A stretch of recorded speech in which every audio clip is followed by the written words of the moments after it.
दोस्तों, अगर आपने इस वीडियो पर क्लिक किया है तो आपको ये वीडियो जरूर देखनी चाहिए, क्योंकि इस वीडियो से आपकी ज़िंदगी में अच्छा बदलाव आ सकता है। तो दोस्तों, चलिए शुरू करते हैं।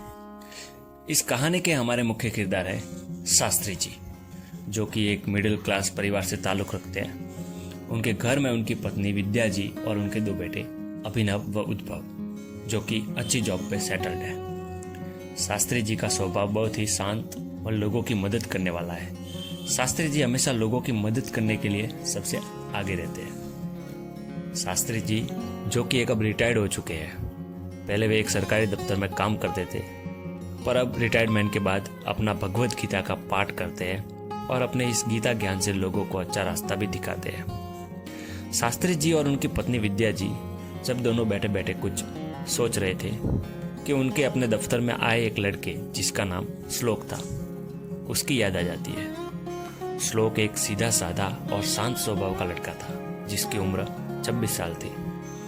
उस लड़के से उनकी मुलाकात उनके ऑफिस में ही हुई थी। पुराने जमाने में कंप्यूटर का इतना चलन नहीं था, परंतु वक्त के साथ साथ शास्त्री जी के ऑफिस में भी कुछ कंप्यूटर्स लाए गए। परंतु शास्त्री जी भी नई नई चीज़ों में रुचि लेने वाले इंसान तो थे। उन्होंने इन चीज़ों को झट से अपना लिया था। श्लोक उनके ऑफिस में उन्हें कंप्यूटर के बारे में बताने आया करता था। शास्त्री जी को श्लोक का स्वभाव बहुत ही पसंद था, तो शास्त्री जी ने श्लोक को एक बार घर में खाने के लिए बुला लिया। बहुत कहने के बाद श्लोक भी मान गया। फिर जब श्लोक और शास्त्री जी ने अपना डिनर खत्म किया, फिर वे बाहर टहलने के लिए चले गए। टहलते टहलते शास्त्री जी ने श्लोक से पूछा कि तुम्हारी हंसी के पीछे की जो निराशा है, उसका कारण क्या है? अगर तुम मेरे साथ कंफर्ट हो तो मुझे बता सकते हो। श्लोक ने हल्की स्माइल के साथ कहा, नहीं नहीं शास्त्री जी, ऐसी कोई बात नहीं है, पर एक बात है जो मुझे हमेशा निराश कर देती है। फिर उसने बताना शुरू किया कि मैं पिछले 4 सालों में एक कॉम्पिटिटिव एग्जाम की तैयारी कर रहा हूँ। मैं उस एग्जाम के लिए कड़ी से कड़ी मेहनत भी करता हूँ, अपना बेस्ट देने की कोशिश भी करता हूँ, परंतु मुझे हर बार निराशा ही हाथ लगती है।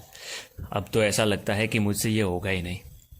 तब शास्त्री जी ने मुस्कुराते हुए भगवत गीता का यह श्लोक सुनाया, कर्मणे वाधिकारस्ते मां फलेषु कदाचन मां कर्म फल हेतु भूर्माते संगोत्सव कर्माणि। जानते हो श्लोक, इसका क्या मतलब है? जब अर्जुन रणभूमि में अपने सगे संबंधी, अपने गुरु, भाई और दोस्तों को देखकर युद्ध छोड़ देना चाहते थे, तब भगवान ने गीता का उपदेश देते हैं। और गीता का यह श्लोक जो संपूर्ण गीता की समरी जैसा ही है। इसका अर्थ अगर समझ ले तो जीवन की सारी परेशानियां दूर हो जाएगी। इस श्लोक का अर्थ है कि हे अर्जुन, तेरा अधिकार कर्म करने में है, उसके फल में नहीं। तू कर्म के प्रति आसक्त ना हो या कर्म न करने की प्रति प्रेरित ना हो। सिंपल वर्ड्स में कहे तो हम में से हर कोई कुछ भी करने से पहले उस काम की रिजल्ट के बारे में सोचता है। जैसे बच्चे पढ़ाई शुरू करने से पहले फर्स्ट आने की विश करते हैं। बिजनेसमैन दिन की शुरुआत में ही शाम तक सारा मटेरियल यूज होने की विश करता है। हर कोई अपने काम में अच्छे से अच्छे फल की उम्मीद करता है, जबकि हमारे हाथ में सिर्फ और सिर्फ अपना काम करना है।